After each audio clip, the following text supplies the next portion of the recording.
그대 잠깐 눈을 붙일 때 나는 마음에 물을 붙여요.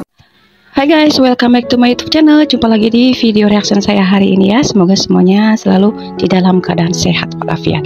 Oke ya, sekali ini saya mau lihat lagi video pembahasan tentang ini ya. Hati-hati dengan cewek Jepang. Ada lagi masalah apa lagi dengan cewek Jepang nih ya. Kayaknya cewek Jepang itu aneh atau bagaimana ya. Langsung aja kita lihat videonya sama-sama. Oke, jangan kemana-mana.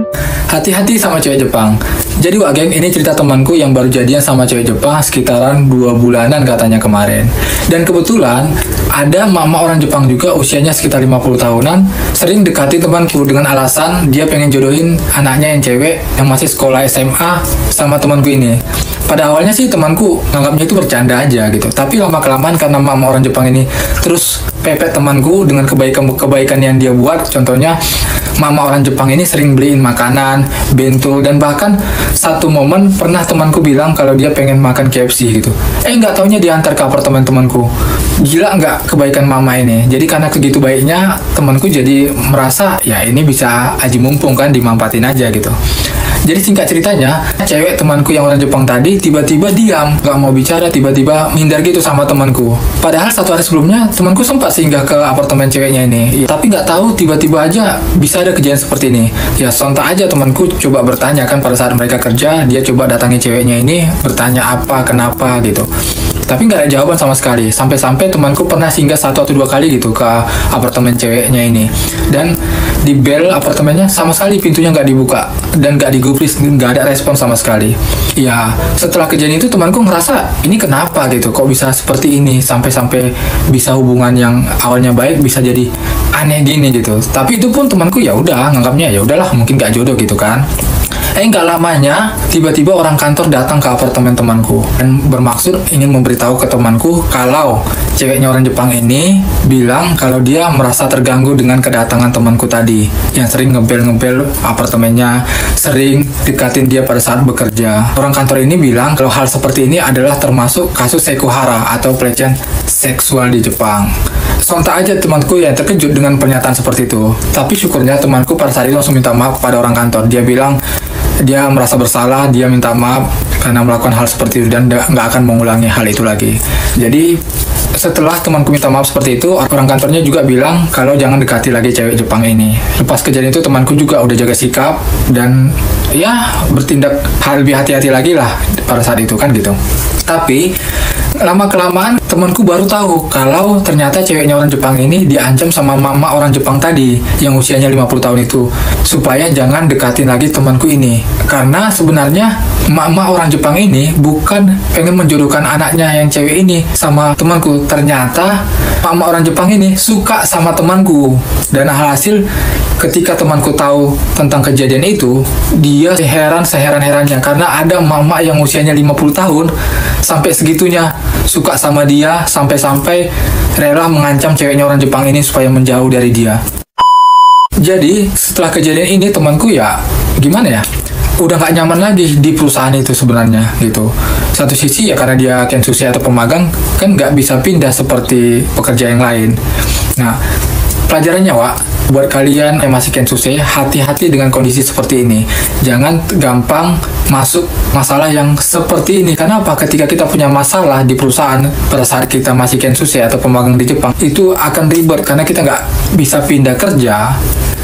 Dan jalan satu-satunya ketika kita tidak nyaman lagi hanya tetap bertahan di sana atau pulang ke negara kita, ke Indonesia. Jadi mudah-mudahan kalian yang mendengar cerita ini lebih hati-hati lagi. Dan buat teman-teman yang ada di LPK, segera persiapkan diri. Mudah-mudahan ceritaku ini jadi pelajaran buat kalian semua agar lebih hati-hati lagi ketika udah sampai di Jepang. Dan buat teman-teman yang ada di Jepang, kensusi pemagang khususnya, lebih hati-hati lagi dengan situasi seperti ini. Jangan gampang terbawa suasana yang mengakibatkan nanti ujung-ujungnya seperti ini. Oke lah geng, semoga ini bermanfaat. Ciao. Oh gitu guys, jadi ternyata si cowok Indonesia ini ya udah punya cewek orang Jepang. Tapi di luar itu ada lagi emak-emak umur 50 tahun dengan modus baik banget sama dia dan dengan alasan katanya dia pengen ngejodohin sama anaknya yang masih SMA ya. Dengan kebaikan-kebaikannya, sering memberikan makanan sampai rela nganterin ke apartemen. Di si cowok Indonesia ini Tadinya tuh nyangkanya memang mama ini baik banget karena pengen banget gitu ya menjodohkan sama anaknya. Tapi harusnya sih ya nih cowok Indonesia ini ya jangan mau gitu ya, kan dia udah punya cewek orang Jepang ini ya, kayak yang satu kerjaan. Terus kenapa mau gitu dikasih kebaikan-kebaikan kayak gitu ya guys ya. Ternyata ya, singkat cerita, ceweknya yang orang Jepang tahu karena didatengin sama si emak-emak itu gitu ya. Ternyata emak-emak itu alih-alih adalah modus, bukan mau dijodohin sama anaknya, tapi ternyata si emak sendiri yang demen sama tuh bocah ya, sama cowok Indonesia ini. Pada akhirnya si cewek yang orang Jepang ini ngambek ya, didatengin ke apartemen, diketuk-ketuk nggak mau dibukain, ceritanya ngambek lah karena ternyata dia udah diancam sama si emak-emak itu ya guys ya. Lalu kemudian besoknya tuh didatengin sama orang kantor, katanya ya gitu si cewek merasa terganggu karena tanda kutip sekuhara ya, kayak semacam pelecehan gitu, padahal cuma digedor-gedor.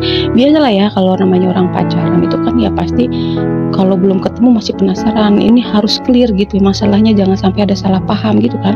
Lalu si cowoknya itu kan biasalah datang ke apartemen ketok-ketok, tapi si ceweknya ini menganggapnya itu adalah pelecehan lagi ya. Jadi sebenarnya tuh definisi pelecehan tuh yang seperti apa ya guys ya? Mungkin merasa terganggu iya, tapi kayaknya kalau untuk pelecehan kayaknya gimana ya, kurang masuk akal aja sih ya. Tapi kalau merasa terganggu, kenyamanannya terganggu, merasa terusik, oke lah. Tapi kalau sekuhara, pelecehan seks, bingung juga ya. Dipuji cantik dibilangnya pelecehan ya. Terus sekarang dia ngambek dengan alasan didatengin terus dibilangnya pelecehan. Tapi by the way nih ya, ngomong-ngomong tentang si emak-emak ini kebangetan banget mak ya, pakai modus segala mau jodohin anaknya, ternyata si emak sendiri yang demen sama nih anak ya. Aduh, emang pesonanya cowok Indonesia ya sampai segitunya. Emak-emak umur 50 tahun aja, emak-emak Jepang gitu sampai terpesona nih sama cowok-cowok Indonesia ya.